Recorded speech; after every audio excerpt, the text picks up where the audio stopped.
मैं राखी Bhandari grand news के इस बुलेटिन में आप सभी का स्वागत करती हूं। आइए शुरू करते हैं खबरों का सिलसिला। चरोदा के देव बलौदा में 3 दिवसीय रुद्र महायज्ञ एवं श्री राम कथा का भव्य आयोजन श्रद्धा और उत्साह के साथ संपन्न हुआ।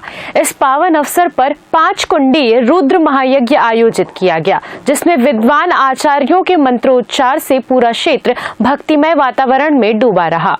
देव बलौदा में आयोजित इस धार्मिक अनुष्ठान में सुबह से ही श्रद्धालुओं की भारी भीड़ उमड़ती रही। 5 कुंडीय रुद्र महायज्ञ में विधि विधान पूर्वक आहुतियां दी गई और वेद मंत्रों की गूंज से वातावरण आध्यात्मिक ऊर्जा से भर उठा। समापन से पूर्व भव्य भस्म आरती की गई, जिसमें बड़ी संख्या में भक्तगण शामिल हुए और पुण्य लाभ अर्जित किया। वहीं इस कार्यक्रम का आयोजन महादेव सेवा संगठन एवं ग्रामवासियों के संयुक्त प्रयास से किया गया। आयोजन में क्षेत्र के श्रद्धालुओं ने बढ़ चढ़कर भाग लिया। महंत वेद प्रकाश आचार्य के सानिध्य में यज्ञ और श्री राम कथा का विधिवत संचालन किया गया। आचार्यों के सस्वर मंत्रोच्चार एवं कथा प्रवचन से श्रद्धालु भाव विभोर नजर आए।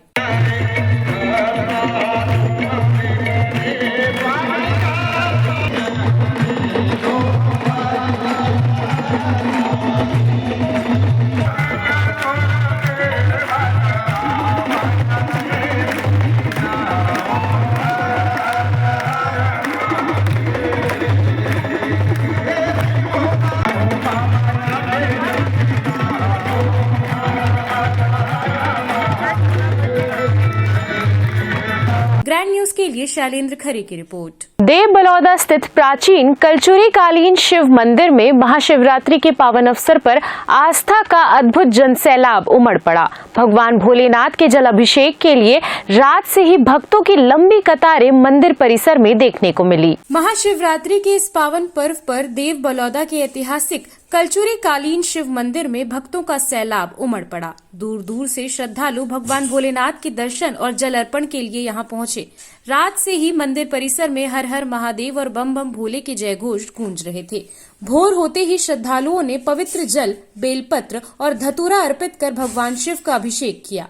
मंदिर को आकर्षक फूलों और रोशनी से सजाया गया था, जिससे पूरा वातावरण शिवमय हो गया। भक्तों का मानना है कि महाशिवरात्रि के दिन सच्चे मन से की गई पूजा और जल अभिषेक से मनोकामनाएं पूर्ण होती हैं। वहीं मंदिर समिति द्वारा दर्शन और पूजा की विशेष व्यवस्था की गई, जिससे श्रद्धालुओं को किसी प्रकार की असुविधा न हो। सुरक्षा और व्यवस्था बनाए रखने के लिए स्वयं सेवक भी तैनात थे। महाशिवरात्रि के पावन पर्व पर सेक्टर 6A मार्केट में श्रद्धा और भक्ति का अद्भुत नजारा देखने को मिला। यहाँ स्थित श्री पिपलेश्वर महादेव शिव मंदिर में सुबह से लेकर देर रात तक शिव भक्तों का तांता लगा रहा। मंदिर परिसर को रंगीन लाइटों और फूलों से भव्य व आकर्षक रूप से सजाया गया, जिससे पूरा क्षेत्र शिवमय हो गया। लाखों श्रद्धालुओं ने भगवान पिपलेश्वर महादेव के दर्शन कर पूजा अर्चना की और भोलेनाथ का आशीर्वाद प्राप्त किया। इस दौरान हजारों लोगों ने महाप्रसाद भंडारे का लाभ लिया। रात में आयोजित भक्ति ऑर्केस्ट्रा कार्यक्रम में भगवान शिव के भजनों पर शिव भक्त झूमते नजर आए और पूरा वातावरण हर हर महादेव के जयघोष से गूंज उठा। महाशिवरात्रि के इस आयोजन ने सेक्टर 6 को भक्ति, उत्साह और आस्था के संगम में बदल दिया। ग्रैंड न्यूज के लिए रवि कुमार की रिपोर्ट।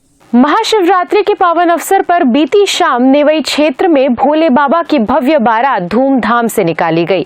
इस धार्मिक आयोजन में आकर्षक और मनमोहक झांकियां शामिल रही, जिन्हें देखने के लिए बड़ी संख्या में श्रद्धालु सड़कों पर उमड़ पड़े। भगवान शिव के भजनों की गूंज के बीच शिव भक्त जमकर झूमते नजर आए और पूरा माहौल शिवमय हो गया।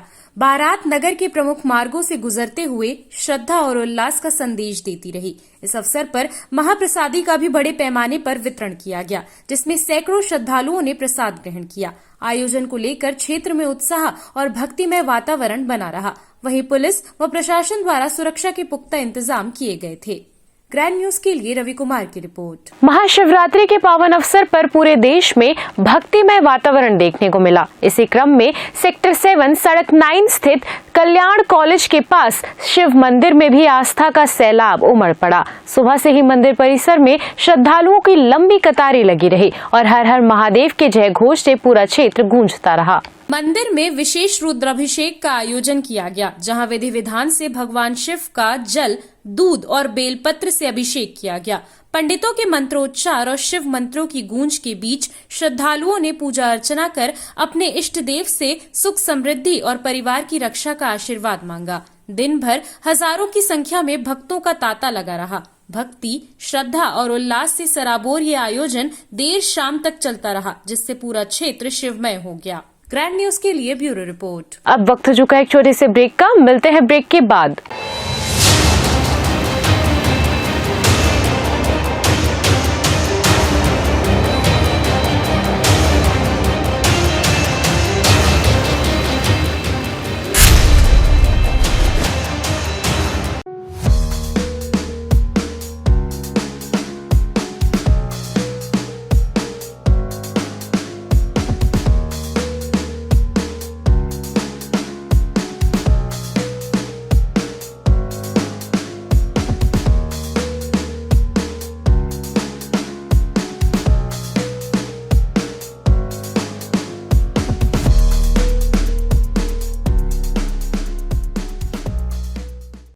नगर निगम भिलाई चरोदा लेकर आ रहा है भव्य लोक रंजनी आयोजन देव बलोदा महोत्सव। 15 और 16 फरवरी को सजेगा संस्कृति, संगीत और रंगारंग प्रस्तुतियों का अद्भुत मंच, जहां होगा लोक कला का संगम और मनोरंजन की शानदार शाम। आइए परिवार और मित्रों के साथ इस भव्य आयोजन का हिस्सा बने और बनाएं अपनी शाम यादगार। स्थान देव बलोदा भिलाई चरोदा, दिनांक 15 एवं 16 फरवरी, समय संध्या 6 बजे से रात्रि 10 बजे तक। विनीत आयुक्त नगर निगम भिलाई चरोदा। गुरु नानक टिफिन, पंजाबी घर के खाने का स्वाद, घर पहुंच सेवा उपलब्ध। पता गुरु नानक नगर, वैशाली नगर, भिलाई। दिए गए नंबर पर कॉल करें। अब पाएं चश्मे से आजादी बिना ऑपरेशन टचलेस लेजिक द्वारा। 15 मिनट में अपना चश्मा हटवाएं। ड्रॉप द्वारा शून्य, सुई नहीं, चीरा नहीं, टांका नहीं, पट्टी नहीं। सर्वाधिक सुरक्षित उपचार, तेज रिकवरी, 100% प्रभावी, साफ एवं बेहतर दृष्टि। मिलने का समय सुबह 9 बजे से 10 बजे तक एवं दोपहर 3:30 से 5:30 बजे तक। अब सारी जटिल से जटिल समस्याओं के समाधान के लिए मिले पंडित रविकांत शर्मा, पंडित एस के शास्त्री, श्री खाटू श्याम ज्योतिष। चमत्कार को नमस्कार। हर एक समस्या का समाधान तुरंत किया जाता है। तेवा जन्मपत्री, हस्तरेखा, फोटो देखकर जीवन का पूरा हाल बताया जाता है। हमारे लिखे पर विश्वास ना करो तो एक बार मिलकर देखो। कारोबार में हानि, पढ़ाई में मन न लगना, विदेश यात्रा, मुकदमे में हाथ, शादी संयोग में रुकावट या हो फिर मानसिक परेशानी, संतान का ना होना या नष्ट हो जाना, ग्रह क्लेश, ग्रह शांति, असामाजिक रोग आदि जटिल से जटिल समस्याओं का समाधान तुरंत किया जाता है। मिलने का पता पोल सायपारा चौक, दुर्ग। Mobile number 74706 74060।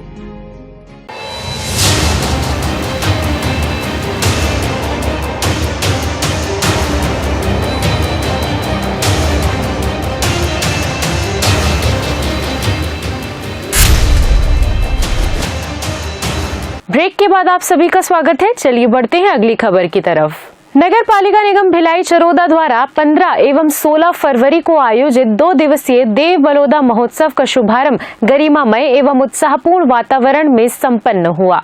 इस भव्य आयोजन का उद्घाटन मुख्य अतिथि विजय बघेल के कर कमलों के द्वारा किया गया।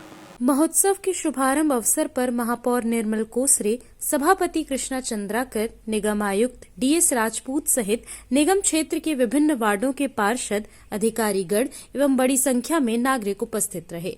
कार्यक्रम में जनप्रतिनिधियों और आमजनों की उल्लेखनीय सहभागिता देखने को मिली। कार्यक्रम की शुरुआत पारंपरिक दीप प्रज्वलन के साथ हुई। तत्पश्चात मंचासीन अतिथियों का पुष्पगुच्छ एवं स्मृति चिन्ह भेंट कर आत्मीय स्वागत और सम्मान किया गया।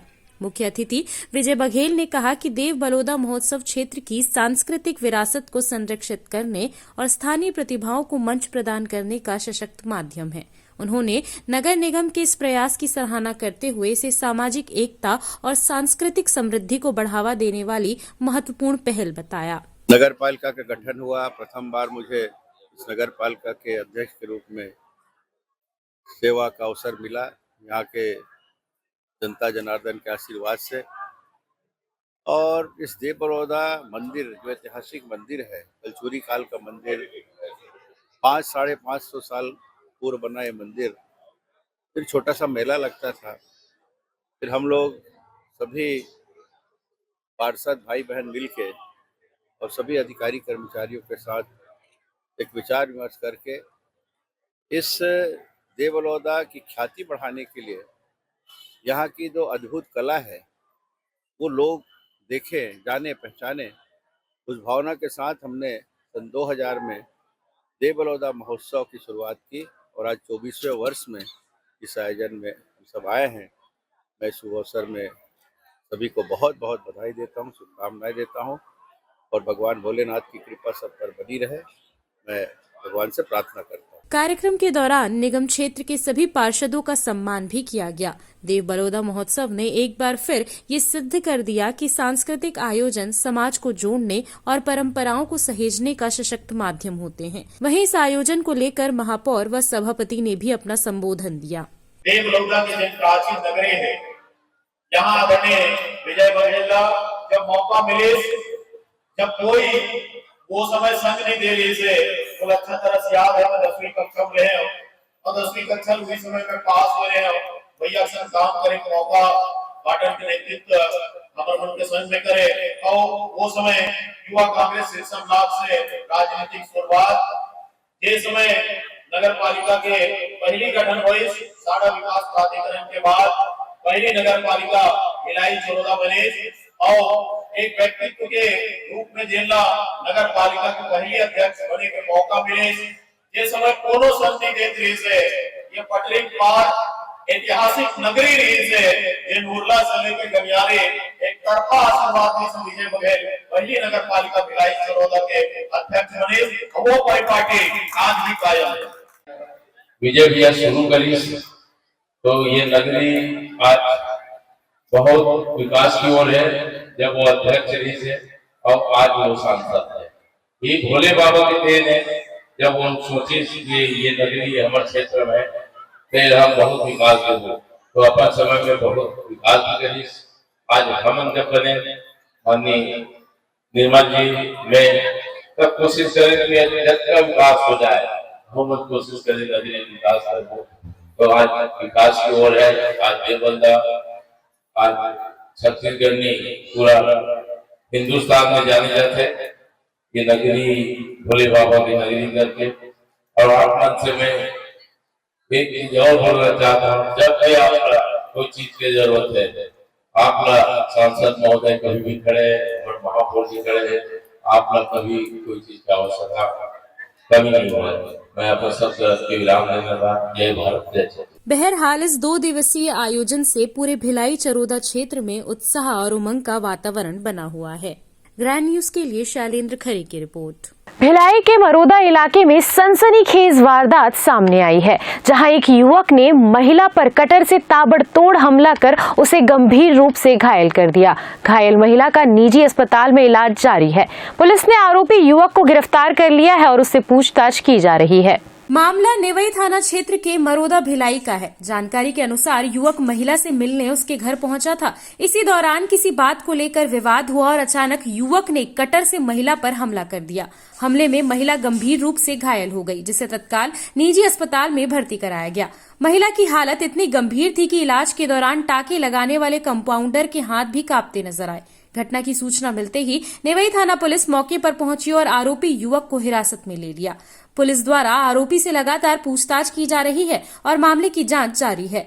पुलिस ये भी पता लगाने में जुटी हुई है कि दोनों के बीच आपसी संबंध क्या थे और हमला करने की असली वजह क्या रही। ग्रैंड न्यूज के लिए रवि कुमार की रिपोर्ट। दुर्ग जिले के ग्राम समोदा में मड़ई मेले के बाद बड़ा बवाल हो गया। मड़ई मेले से लौटते समय गांव के सरपंच और दूसरे पक्ष के बीच किसी बात को लेकर विवाद इतना बढ़ा कि दोनों पक्षों में जमकर मारपीट हो गई। घटना के बाद दोनों पक्ष जेवरा सिरसा पुलिस चौकी पहुंचे, जहां ग्रामीणों और पुलिस के बीच भी काफी देर तक तू मैं चलती रही। इस दौरान दोनों पक्ष पुलिस चौकी परिसर के सामने ही विवाद करने लगे। विवाद बढ़ता देख पुलिस ने हालात बिगड़ने से पहले लोगों को खदेड़कर स्थिति को नियंत्रित किया। मामले में पुलिस ने दोनों पक्षों के खिलाफ प्रकरण दर्ज कर लिया है और आगे की जांच की जा रही है। फिलहाल गांव में तनाव का माहौल बना हुआ है। हालांकि पुलिस बल तैनात कर स्थिति पर नजर रखी जा रही है। विवाद की स्थिति पैदा करना था अगेंस्ट को, और मामला सिर्फ यही है कि मैं एक जमीन जो है गौठान बोलता हूँ, शमशान के लिए जो आरक्षित है, उनको ग्राम सभा में प्रस्ताव करके उनको बेदखली का कार्यवाही जो किया है, यही सबसे बड़ी दिक्कत है। एक जितेंद्र देशमुख है जो शमशान की जो जगह है करीबन 1 एकड़ जमीन को कब्जा करके रखा है, और सुशासन त्यौहार जो शासन की चली है उसमें मैं एक आवेदन लगा दिया था और उनको बेदखली की कार्रवाई की नोटिस मिला। यहीं से हमारी जो दुश्मनी की जो है बात आगे बढ़ गई, और व्यक्तिगत रूप से मेरे ऊपर इनको निभाने के लिए आज सुबह से कम एक हमारे गांव के लगभग 150 एकड़ में कब्जा करके रखे हैं ताम्रकार, विनायक ताम्रकार जो भाजपा के हैं, और ब्रिजेश ताम्रकार जो भाजपा के किसान मोर्चा के नेता बताते हैं। 150 एकड़ में इनकी कब्जा है। तो ये छोटे छोटे कब्जाधारियों को ये पनाह देते हैं, और जितनी छोटी बड़ी आयोजन होती है गांव में, जैसे कबड्डी की कार्यक्रम है, वो पूरे फाइनेंसर रहते हैं कि कार्यक्रम ये कराओ। जस होता है फाइनेंसर वही रहते हैं। कोई आयोजन है तो उनके फाइनेंसर ये ताम्रकार रहते हैं, ताकि गुटों को, छोटे छोटे गुटों को ये संग्रह करके रखे, और जब भी कहीं ऐसी स्थिति बने तो इनको गांव के विरुद्ध खड़े करने के लिए। हुआ क्या था आज? कुछ भी नहीं हुआ था। साधारण सी ये थी कि कार्यक्रम रात में हुआ था, जो मंडई मेला का आयोजन था 14 फरवरी को। उनको मैं सुबह कार्यक्रम के जो सम्मान की राशि जो है उनको देने के लिए मैं 7 बजे निकला हुआ था। 7 बजे से पहले करीबन 10 लोगों को दारू पिला के चौक में बैठा दिया गया था, और मैं जैसे ही बिना नहाए बिना ये किए जैसे ही गया तो मेरे गांधी चौक में, जो गांव की मुख्य चौक है, वहाँ पे 10 लोग जो दारू पी के खड़े हुए थे, उन लोगों ने रोक के घेराव किए और बोलते हैं कि इस बार कबड्डी कराएंगे तो 10,000 रुपया देना। मैं बोला भैया है ना, और इसी बात में मेरे जितनी सामर्थ्य रहेगी मैं दूंगा, उसमें सहयोग करूंगा। तो बोलते हैं नहीं, जब 80,000 का प्रोग्राम करवा सकते हो तो 10,000 क्यों नहीं दे सकते गांव के। मैं बोला कि भाई ये 80,000 रुपया आप ही लोगों का दिया हुआ चंदा है जिसमें आयोजन हुआ है। 10,000 रुपये मेरे देने की सामर्थ्य नहीं है। 101 रुपये जैसे आप दिए हो वैसे मैं भी सहयोग करूंगा। तो बोलता है मेरा 10,000 नहीं दे सकते तो मेरा चंदा की राशि वापस करो। इसी बात को विवाद लेके खड़े हो गए और गुंडागर्दी, हाँ, जान से मारने की पूरी कोशिश की है, और 5 लोग गला भी दबा दिए थे। उसी समय वो सारे लोग थे, इनके जितने ग्रुप है, जितेंद्र देशमुख और क्या बोलते हैं सावन निषाद, एक यादव था राजू देशमुख, और नहीं इनका नाम बाटू यादव, जिनको नरेश यादव, और एक ही परिवार के पूरे युवा वर्ग हैं 5-6 जो पंचराम निषाद के घर के हैं, पूरे युवा वहाँ पे पी के खड़े हुए थे। अभी क्या चाहते हैं? मैं शासन से यही चाहता हूँ कि निष्पक्ष जांच हो, क्या सही है क्या गलत है, और इससे पूर्व भी जो पूर्व सरपंच जो जितने कारनामे किए हैं उनकी भी जांच और पंचायत की प्रस्ताव देके चौकी में कंप्लेन करने के बाद भी चौकी प्रभारी एक भी कार्रवाई सही ढंग से नहीं की है। पूरी पंचायत की प्रस्ताव है कि ये फ्लेक्स होर्डिंग जो है काटी गई, चोरी की गई, उनका जांच होना चाहिए। ये कहाँ गया, मोटर जो है वो कहाँ गया, वो पूरे पंचायत की बॉडी, पंचायत के प्रस्ताव में लेके जो बताए कि इनकी चोरी करने वाले पूर्व सरपंच हैं, इनकी कोई जांच में सही रिपोर्ट नहीं दे पाई। और इनकी हौसला बुलंद इसलिए है कि चौकी जो है जेवरा चौकी आज तक सही कार्रवाई नहीं कर पाई। मामला सर सरपंच का दादागिरी है, दबंगई कर रहे हैं गांव में। कल मंडाई हुआ है, उसमें दारू वारू पी के आज सुबह तक उसका नशा उतरा नहीं है, उसी का और नशा उतार रहा है आज। और मैं क्या RTI लगाता हूं और अतिक्रमण वगैरह का केस लगाया हूं, तो उसका घर भी अतिक्रमण में आया, उसको घर खाली करना पड़ा है। तो वो सबका बदला लेने के लिए और आंगनबाड़ी के कार्य में गलत काम करते हैं, उसको मैं जनपद के पास कंप्लेन किया हूं। तो वो सबका दुश्मनी निभाने के लिए मेरे को मारपीट करे, मेरे को दौड़ा के मारे हैं आज। मेरे पास वीडियो वगैरह सब चीज़ है और ये सब गवाह है इन लोग। इन्हीं के मोहल्ले में सब मेरे को मारपीट किए हैं। कब से हो रहा है ये सब विवाद? ये सर जब सरपंच बना तो सबसे पहले मेरे घर का अतिक्रमण का साइन किया है ना, और हमारे घर का जो साइन किया उसमें और लोगों का भी अतिक्रमण है, लेकिन उन लोग का नहीं किया। पर्सनली दुश्मनी निभाने के लिए हम लोग का किया है। तो मैं जानकारी लेने के लिए आरटीआई वगैरह लगाया हूँ, तो मेरे को आरटीआई मत लगाए करके मेरे से दुश्मनी निकाल रहे हैं, और झूठा कंप्लेन एक बार और कर चुका है मेरे खिलाफ। पहले भी मामला चल हाँ, बहुत सारा है सर। वो तो सरपंच कोर्ट में ही मामला पहुंचा था। कई काम है। सरपंची पद के लिए भी झूठा शपथ पत्र देके वो चुनाव जीता है सर। उसका भी केस चल रहा है और 2-4 महीने में उसका रिजल्ट भी आ जाएगा, सरपंच पद से बर्खास्त भी हो जाएगा। अभी बताइए उसके लिए भी मैं लगाया हूँ केस। अभी क्या हुआ था जो मारपीट की? सुबह सर मैं भटगांव से जा रहा था अपने गाँव के लिए। मैं LIC के काम से आया था भटगांव में, LIC एजेंट भी हूँ। तो वहाँ मैं गांधी चौक में पहुंचा तो इन लोग सब अपने आदमी लोग के साथ खड़े हुए थे। सब इन लोग दारू वारू पिए थे, है ना, उसमें मुलाजिम करवाए, उसमें नशा निकला है उसका। तो जब मैं वहां से जा रहा था, मेरे स्कूटी को रोक के मेरे को गंदा गंदा गाली दिया, ऐसा गाली दिया बोल भी नहीं सकता। और उसके बाद मारपीट किया है। सागर गौतम, रामचंद्र गौतम, अरुण गौतम और उसके साथ और कुछ लोग थे, जिसमें 1 आध लाख को नाम तो मैं दिया हूँ और कुछ लोग का नाम नहीं दे पाया हूँ। तो उन लोग मिल के मारपीट किए। अगर मैं वहां से नहीं भगता तो मेरे को जान से मार देते। अभी मामला कुछ नहीं है, मालगुजारी उन्मूलन एक्ट जब खत्म हुआ 1951-52 के आसपास, उस समय हमारे दादाजी या उनके पिताजी के समय जो भी प्रकरण दर्ज हुआ था, उसके आधार पे तहसीलदार के आदेश में गणना में गलती हुई थी। तहसीलदार के आदेश को उस समय चुनौती दी गई SDM के न्यायालय में और उसके बाद न्यायालय कलेक्टर में। तो इनके पास सिर्फ एक डॉक्यूमेंट है, वो तहसीलदार का गलत गणना का, और मेरे पास SDM और कलेक्टर का जो आदेश है जिसमें उन्होंने 110 एकड़ को ऐड किया हुआ था, वो डॉक्यूमेंट ये नहीं निकलवाते क्योंकि वो डॉक्यूमेंट इनके फेवर का नहीं है, और ये सिर्फ एक डॉक्यूमेंट लेके घूमते हैं। और मेरे पास उसके बाद SDM और कलेक्टर का भी न्यायालय का पूरे डॉक्यूमेंट है, और उसी के आधार पे पूरी जमीन मेरे पूर्वजों के नाम पे ट्रांसफर हुई थी।